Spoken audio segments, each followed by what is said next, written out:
feeling like they caught her in a lie, she surprisingly doubled down in response to the criticism, claiming that she did in fact lose her virginity to Akash. Even though Jasleen has disabled the comments on her social media, preventing anyone from criticizing her on her own page, she still sees the backlash, and her justification for acting the way she does online just makes everything so much worse. Jasleen has made a few public responses on her TikTok where she claims that she is being cancelled, which is funny because she has nothing to be cancelled from. She has no show to be fired from, no brand deal to lose, no job, no platform that anyone could realistically take away from her. In the last few years, cancel culture has become such a buzzword that people will use as a shield against any form of criticism. If an influencer or celebrity frames their criticism as, oh, they're just trying to cancel me, a certain group of viewers will immediately jump to their defense without doing any research. They hear the word cancel and assume it's just another example of people online trying to ruin someone's life for no reason. But Jasleen is the one who decided to blurt out all of this stuff about her relationship for the internet, and she's being criticized for it. It's that simple. But she mostly chalks up all the negative attention to just coming from red pillars and incels trying to cancel her because she doesn't fit the traditional wife role. When you're a simple little boy, it just breaks their brain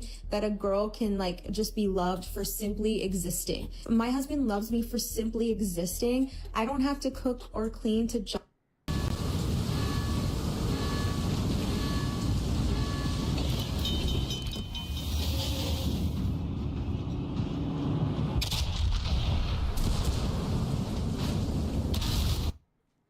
justify my worth. Now, nobody is saying that she needs to cook and clean and fit some 1950s idea of a trad wife to have value. The issue is that publicly romanticizing other men, joking about cheating, and openly fantasizing about life before your husband isn't empowerment, it's disrespect. It's not about gender roles, it's about basic partnership and companionship. And her mentality and behavior influencing others is potentially harmful to relationships or even single people all around the world. Her second response came a few days later, after people had thoroughly scrubbed through her digital footprint. Jasleen should have realized at this point that it was more than just incels coming after her, but she does make an interesting point about the criticism she was receiving. Why are you mad if me and my husband are cool with each other, if we both make jokes at each other's expense? The difference is my husband will go on stage and say whatever the he wants about me. No one has anything to say. It's like, oh my God, it's so funny, it's so relatable. But then I come on TikTok and I make jokes and now you have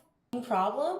Because I don't have a mic in my hand? Ironically, yes. If she did have a microphone in her hand, it would be way different. If she was trying to make it as a stand-up comic and her material focused around her being a gold digger or cheating on her husband, people would likely assume that she's being self-deprecating and not to take her as seriously. Because when you are on stage with a mic, people understand that it is a form of performance art that was thought about, written, practiced, and perfected over time. But she isn't selling herself as a comedian. Her podcast is branded as unfiltered girl talk, which implies that Jasleen is offering her honest thoughts and feelings while present. Not to mention that the same things she tries to pass off as jokes, she also attempts to justify as valid opinions she genuinely has. Also, her TikTok is quite literally a behind-the-scenes look at her real life and real dynamics with her husband. She is picking and choosing what should be considered as jokes and what is serious to, again, deflect criticism. This is likely the exact same thing she does to Akash in their personal relationship,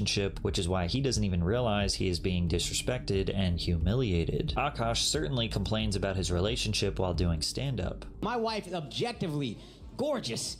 Me? No.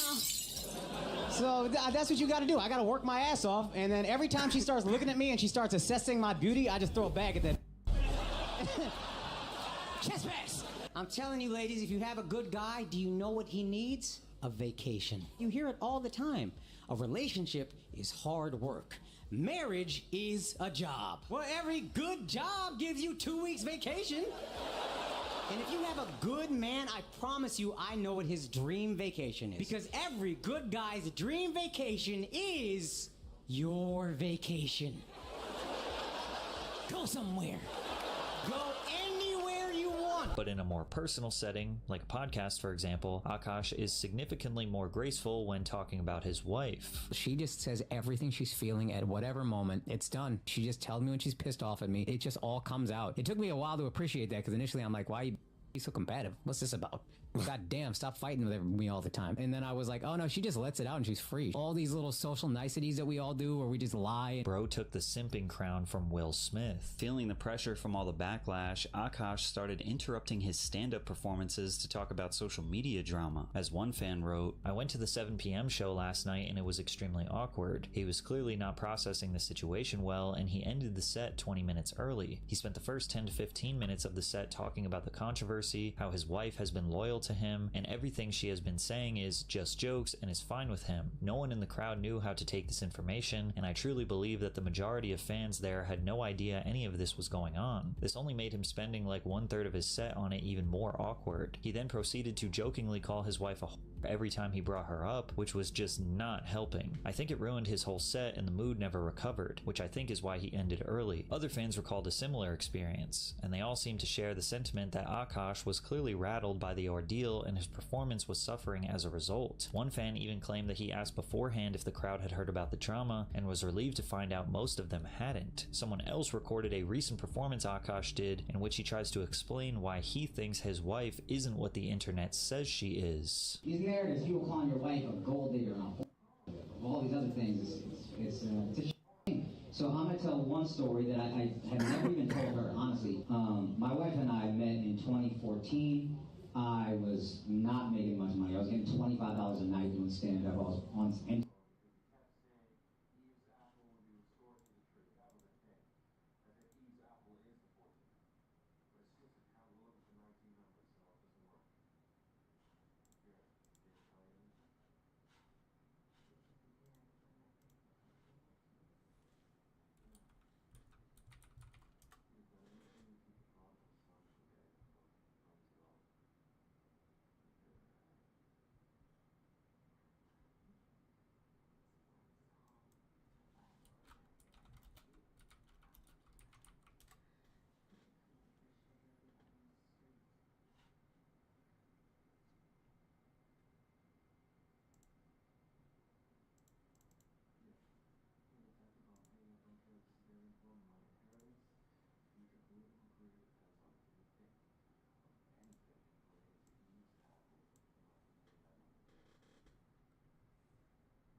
Don't compromise quality insurance for savings or your time for this ad. Hit that skip button, or don't. 20 scams in 20 minutes. Scam number 1, refunding. I'm gonna explain the scam fully, tell you the cash per day the scam makes, and I'm gonna tell you the risk of jail for each scam on a scale of kind of stupid to extremely stupid. It's all stupid. Don't scam. The only reason I'm telling you these methods is to get you to understand how fucking easy it is to make a fuck ton of money. If you want to learn how to make this much in a day legally, watch to the end of the video. Refunding. Risk level, kind of stupid. People make from $100 to $5,000 a day doing it. Companies fuck up when shipping products sometimes. The refunding scam is simply convincing a company that they fucked up, didn't send you the product they were supposed to send you, so you keep the product and they send you your money back. You convince the company you didn't get your product through a variety of methods. EB, just saying the box was in. FTID, creating a fake tracking number that's designed to get lost in the trucking and warehouse system, so it looks like you sent the product back. That's $100 a day. A higher level refund scam would be like what this one guy did with Amazon textbooks, making thousands of accounts, renting these textbooks out for let's say 30 each and reselling them for $300. He went to jail though. Don't go to jail, rjack.net. But I still want to share the information so that you guys realize how easy it really is to make a ton of fucking money. It's out there, it's damn near in your fucking hands, you just have to grab it. Scam number 2, online carding. Risk level, extremely stupid. Anywhere from $1,000 to $20,000 a day. When people say I just punch sacks, this is what they're talking about. You buy a credit card from a site like Joker Stash, Unique, FE Shop. It's usually these Russians who have made a career out of stealing tons of Americans' credit card information.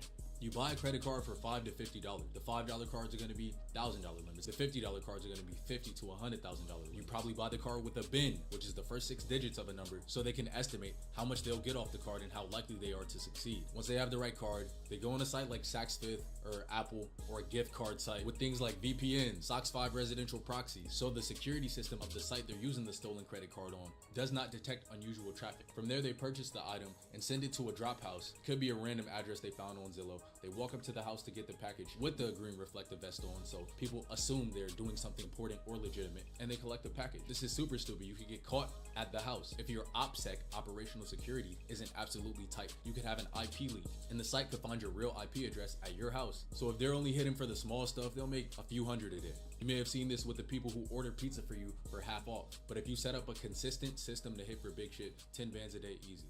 Jail though. I'll track down that. My bad, I won't say it again. Scam number 5, the bank loading scam. Very stupid. You can make 50 or 60,000 a day with this, but you're also very likely to go to jail. This is the scam you see on Instagram where someone says, I'll put 10,000 in your bank account today, just give me half. They do this by finding the account and routing number of any legitimate business checking account that's gonna have a lot of money going through. The banking system is so fucking unsophisticated and unsecure and easy to take money from that all you really need is those 2 numbers. You print them on a check that matches that business and you mobile deposit it and they will load 10,000 into that bank account. How do they print the checks? Well, how does a normal business print their checks? With the check printer, check paper, and check writing software, all of which are available on Amazon.com. The issue here is the check is fake. So they may put the whole 10,000 into your bank account, especially if they're an unsophisticated financial institution. This is why you hear people asking specific banks. You have a Navy Fed, tap in. You have a Bank of America, tap in. If you have a Chase, tap in. Because they know for some reason that named bank is instantly giving the people money for checks and not waiting for the check to clear. Anyways, once the money's there, the scammer withdraws it or withdraws half of it. But you, as the holder of the account, are going to be liable for that money when the check is not clear. You only had 300 in your bank account and you did have 10, but now you have negative 5,000 or negative 10,000 because a lot of times the scammer will just take all of the money. And that's why they ask you to send them or hand them over your debit card first. Scam number 6, combos. Risk level medium stupid, cash per day, 500 to 1,000, maybe a bit more, but not much. Also free food. How this works is most people use the same password across all sites. If you've ever typed in your password in a browser and it told you this password has been used in a data breach, this is what they're talking about. So you can go on certain sites and find the whole data breach, a list of 100,000 emails and passwords for, let's say, Minecraft.com. But some of those Minecraft users probably also use Pizza Hut. So they build software to try the same email and password on pizzahut.com 100,000 times. The ones that log in are a go. And now the scammer can order free Pizza Hut on at least a few thousand accounts. This is either done by using the person's credit card, which is already logged into the account, making this another form of online carding. But it's way easier because you're logged into the account already, so the site security systems aren't checking for you like it would for a brand new customer. Also, a lot of these people have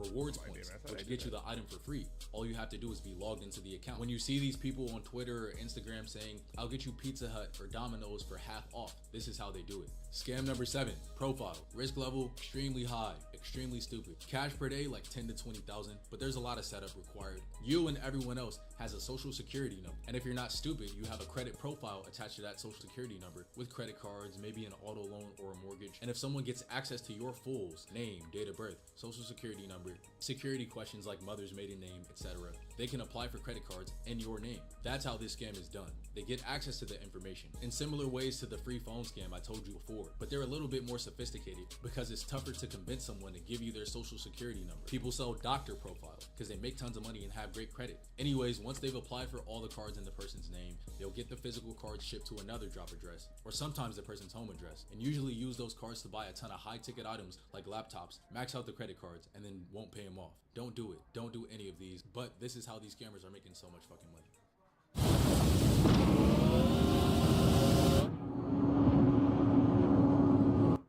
Scam number 8, spamming bank log. Risk level, medium stupid, but still stupid. Cash per day, like 10 to 50,000. If you ever got a weird looking text from a number claiming to be your bank and sending you a link to log in on, it was this. They essentially use fear and make you think someone's taking control over your account and make you think someone's trying to do something bad with your bank account. That login page was designed to look exactly like your bank's actual login page. However, instead of sending your username, password, and 2-factor authentication code to the actual bank, you're sending it to a scammer, allowing them to get access to your bank account. The scammer created the page and the information goes directly to them. Once they're inside inside the bank account, they can use any number of ways to cash it out. The most primitive would be a wire transfer, but this would usually get stopped. But there's always new fintech companies with bad security who will pretty quickly let someone log in with the bank and cash the entire account out with something like Bitcoin or gift cards. Scam number 9, spamming office logs. Risk level, less stupid because it's not directly going after a bank. Cash per day, 100,000 plus, but it requires hella setup and it's also illegal. Don't do it, rjack.net. This is how the 16-year-old hacked Twitter. Similar to spamming bank logs, but instead of trying to get access to someone's bank account, you're trying to get access to a company's either Slack channel or Office 365 Teams channel. This is where big companies talk about everything they need to talk about. So the process is the same. They send an email or a text message to a person, getting them to log into their Slack or Microsoft Office Teams account with the fake login page. And once they're logged into that account, they can see everything about the business. When they did this with Twitter, they were able to get people verified. They were able to take over username, and they were most importantly able to get inside people's Twitter account, like Obama and Jeff Bezos and Elon Musk, directly from inside Twitter itself. But usually people just use this to see when and where the business is sending money. And when they see wire instructions being sent in a message, they'll cancel that message and resend a new one that looks exactly the same, but just has a different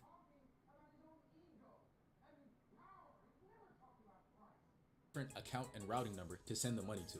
Scam number 10, credit. Risk level, absolutely 0. You won't go to jail for this. Cash per day, billion. What? Yeah, the credit card companies are scamming your ass. Colleges all across America will charge you tens of thousands for a fucking art or a women's study, but they will never ever teach your ass about credit. Because if they did, people would stop getting into credit card debt they can't afford. They'd stop paying debt because they know how fucking easy it is to finesse the system. And they'd be able to get access to whatever car, house, or boat they want. I know the credit game and I hit these banks over the head for a free Panamera. Go check out my video. That's a $100,000 car. They're like 90. But if I choose to stop paying that motherfucker today and keep the car and wipe it all the way off my credit report. But you do have to put the work in and be a little patient. Doing anything illegal is stupid, so I give this information for free because it's worthless for any purpose except inspiration. But the way to do it legally is valuable. Luckily, if you don't trust me, you think I'm some course selling Ty Lopez ass scammer, you don't gotta send me the money. Just text me at 310-924-6900 for specific instructions on how to burn the money, because I'm not just gonna give you the information that cost me years of pain without you putting up something first. Or just go to rjack.net and sign up for the credit code.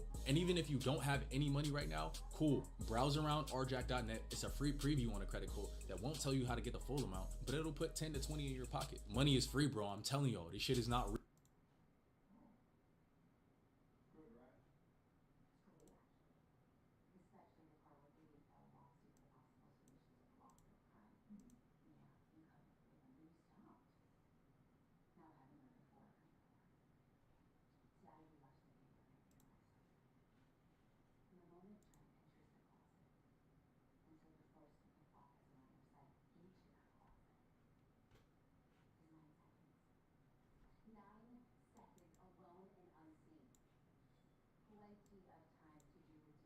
Like laptops, max out the credit cards, and then won't pay them off. Don't do it. Don't do any of these. But this is how these scammers are making.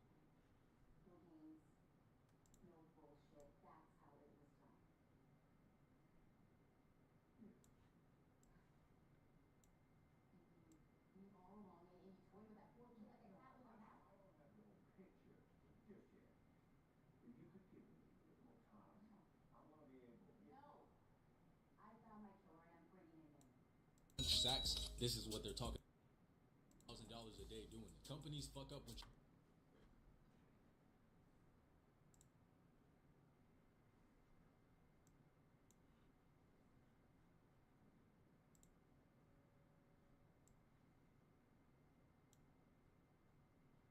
To another drop address, or sometimes the person's home address, and usually use those cards to buy a ton of.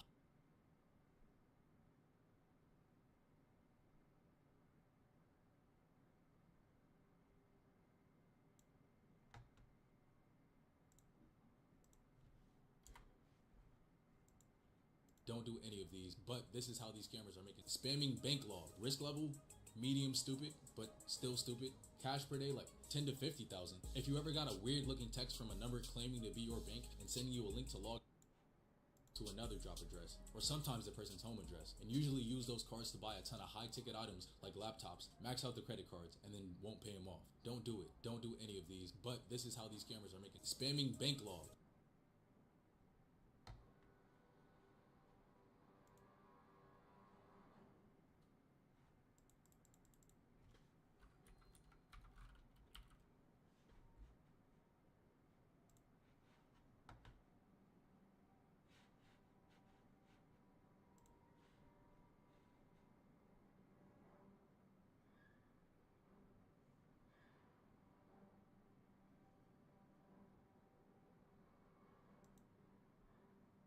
Do you want free internet?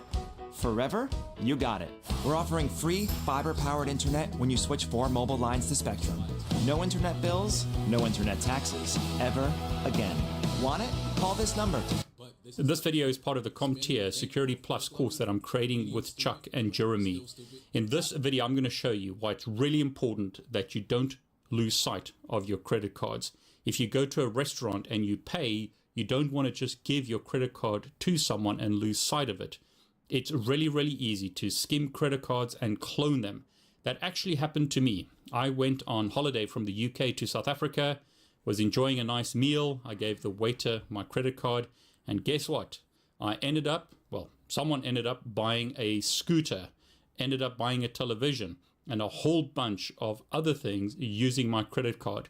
They cloned my UK credit card while I was visiting South Africa and bought a whole bunch of stuff online. It's really important that you keep track of your credit cards and debit cards and other cards and don't allow anyone to have access to them. So I'm going to show you now how easy it is to skim and clone credit cards using a device like this.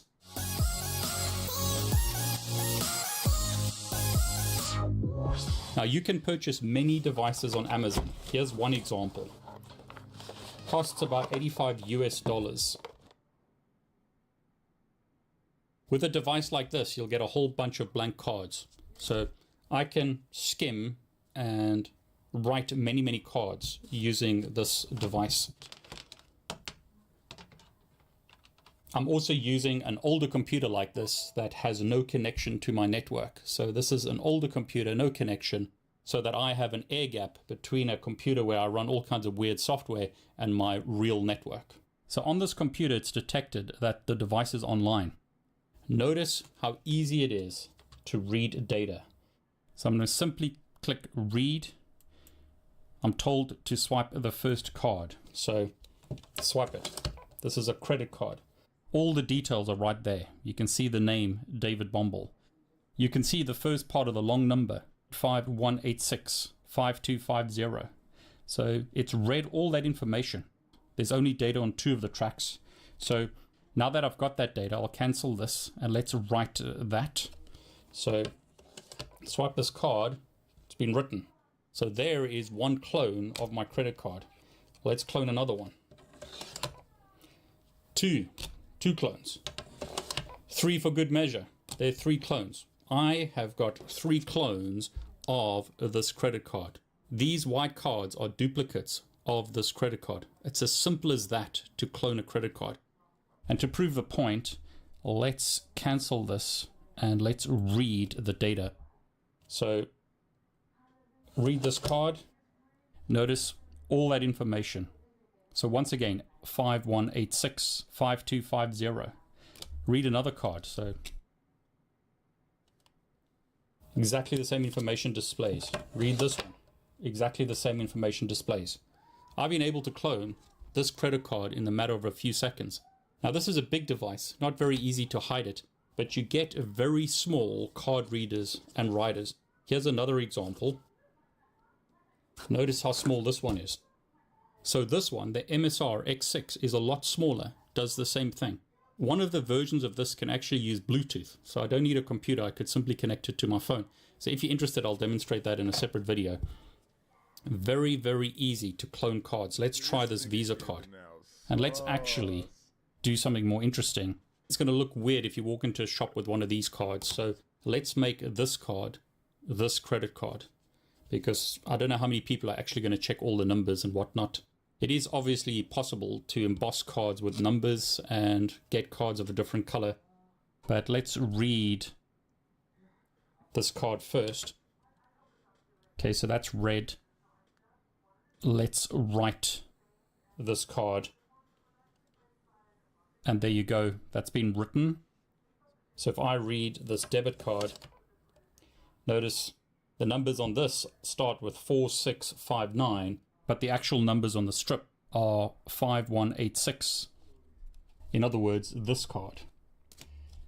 Now let's say I've got a whole bunch of cards and I want to quickly write their details. So I want to grab their details and then write fake cards or clone cards later.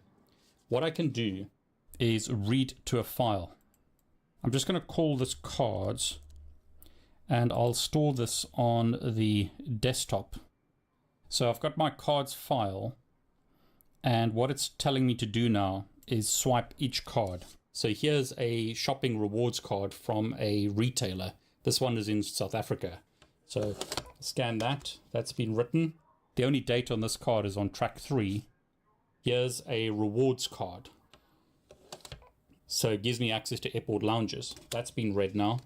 That's got data on track 1 and track 2. Here's a airline rewards card, so Air France. That's been written, and here's my credit card, so MasterCard, and here's my Visa debit card, which actually has the same details.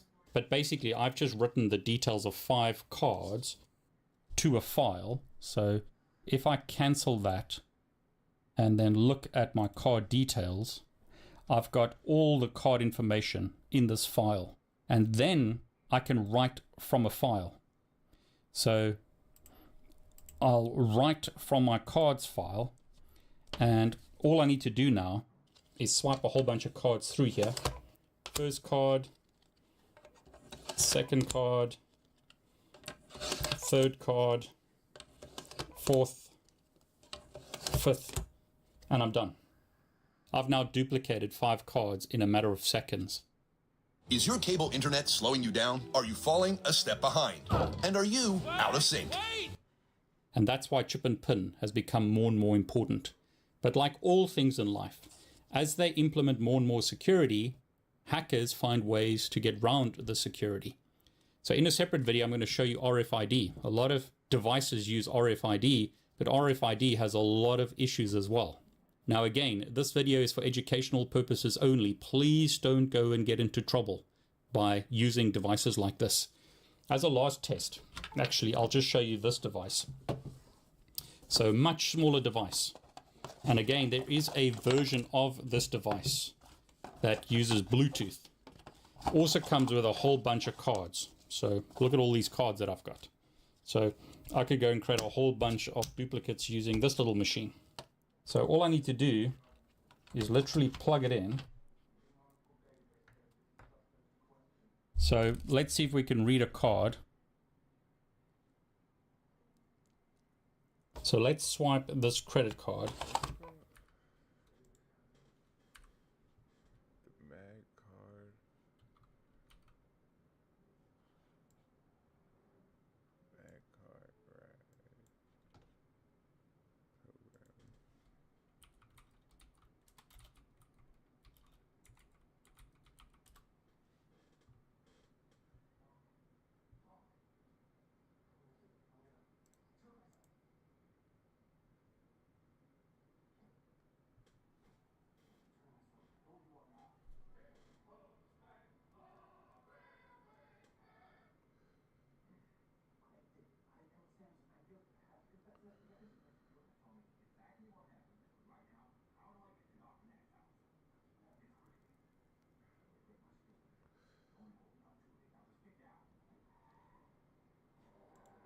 So confused.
So let's see if we can read a card. So let's swipe this credit card. There you go, that's been read. Now let's see if we can write to one of these blank cards. One card is done. Second card is done. Okay, I had a right error on the third, but two's enough, I think. So let's read the card that I created. Simple as that, to use a small device like this to read credit cards and create clones of those credit cards. Again, there is a Bluetooth version of this, so you could use your phone to control this to read and write cards. So very portable. Rather than lugging around a computer like this, you could use a phone and a small device like this to read and write. Be very careful with your credit cards. Be very careful with any other types of cards that you've got. It's very, very easy to clone cards such as these. Be very careful with them. Okay, so hopefully you enjoyed this video. If you did, please like it. Please consider subscribing to my YouTube channel. And please click on the bell to get notifications. I'm David Bombal.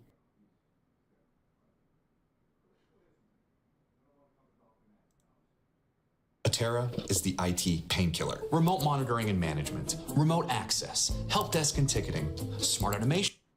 Okay, so I must warn you that after watching this video, you probably won't trust safes like you used to, and you definitely won't trust hotel safes. In this example, I've got a hotel safe. This is a Rotner, which I'm probably not pronouncing correctly, safe.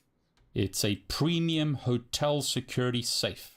Store our valuables in a safe like this when we're traveling safe using brute force.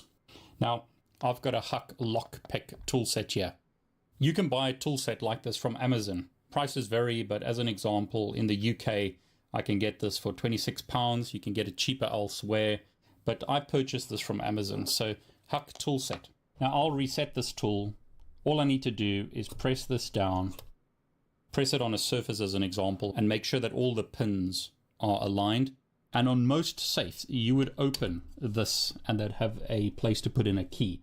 On this one, it's a bit different. All I need to do is take that off and notice there's a place to put in a key.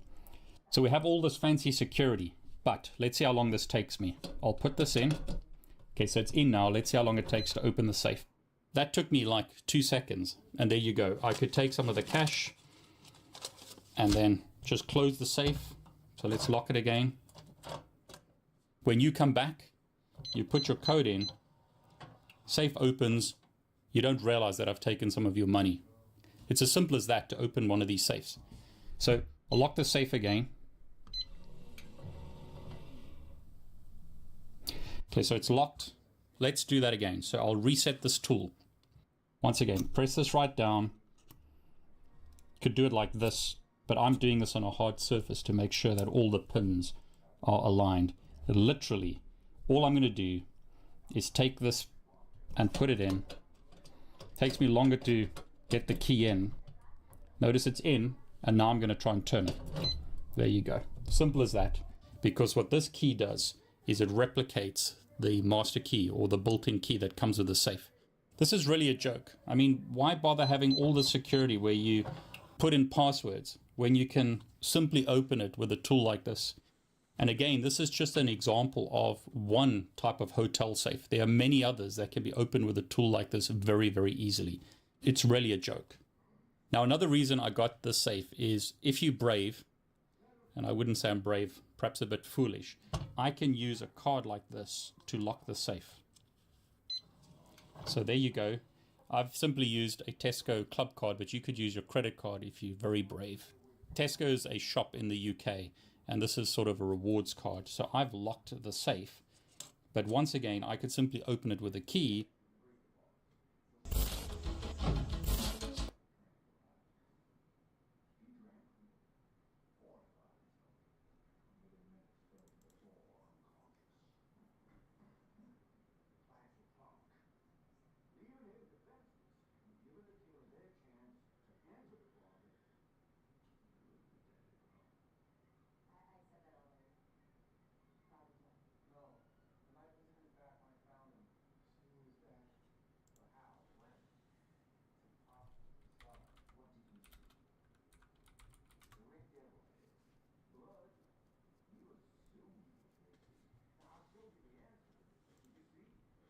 Damn, they sent a nigga to federal prison? God damn. God damn.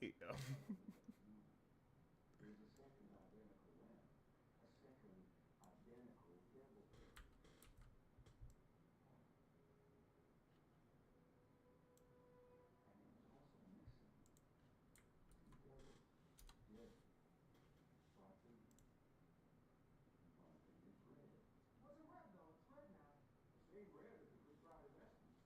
The same exact red as the mysterious thread found in the closet. Because the second rebel head was there all the time, sewn to the back of his vestments. Hollow, black, filled with a small squib of blood. Triggered by an all-red remote.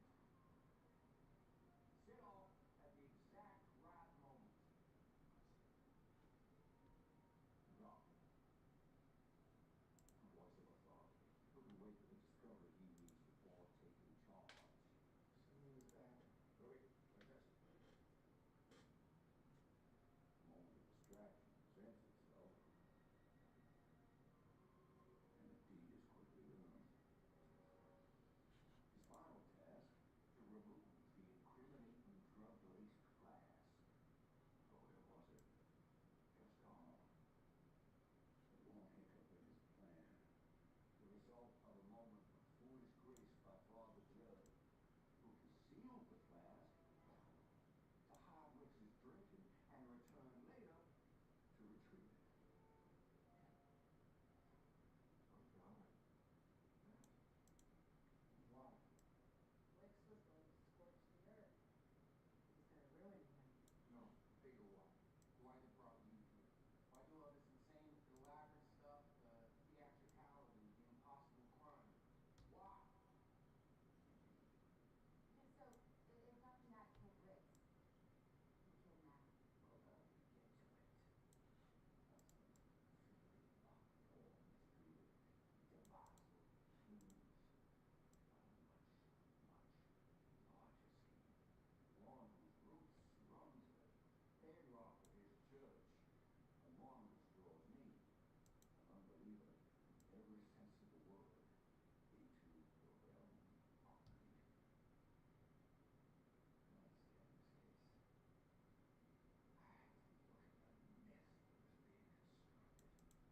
Not to solve whether it was real or not, but to feel in my soul the essence of that which it strove to convey. A holy priest, struck down by no man, but by the hand of Satan himself, laid to rest in the sealed tomb of his father. Our will of God, risen as something new, no longer a fallible man, but now Everyone's gearing up for the holidays.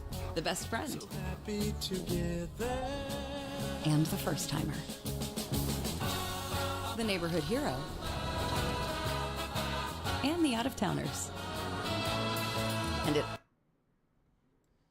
A Boone County man now is facing decades in prison for his role in a massive cryptocurrency scam. This story is from our partners at the Lebanon Reporter. Federal prosecutors say 20-year-old Evan Light was among a group who stole $37 million from almost 600 victims. Investigators say the cyber thieves did it by infiltrating an investment holdings company computer servers. The feds have been looking into the case for at least a year and a half. In a massive crypto man now is facing decades in prison for his role in a Boone County man now is facing decades. Say 20-year-old Evan Light was $1 million from a holdings company at least a year and a half. Back in May of 2023, the FBI searched a home in Lebanon where Light allegedly lived. According to the Lebanon Reporter, he pleaded guilty and is awaiting sentencing. And if you go to the Lebanon Reporter, they've got much more on this story posted on their homepage.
streaming.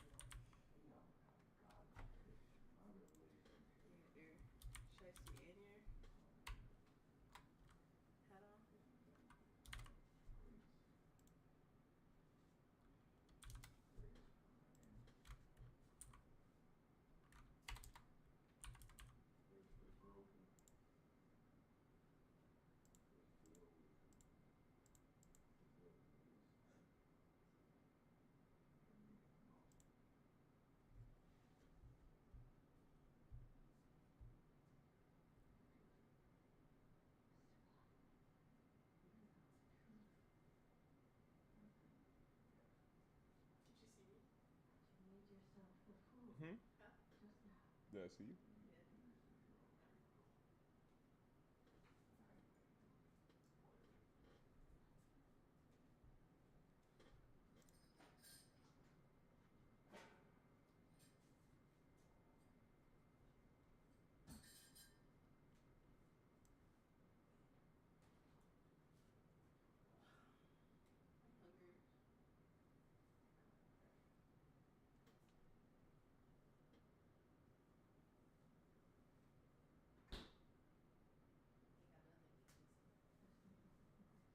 No.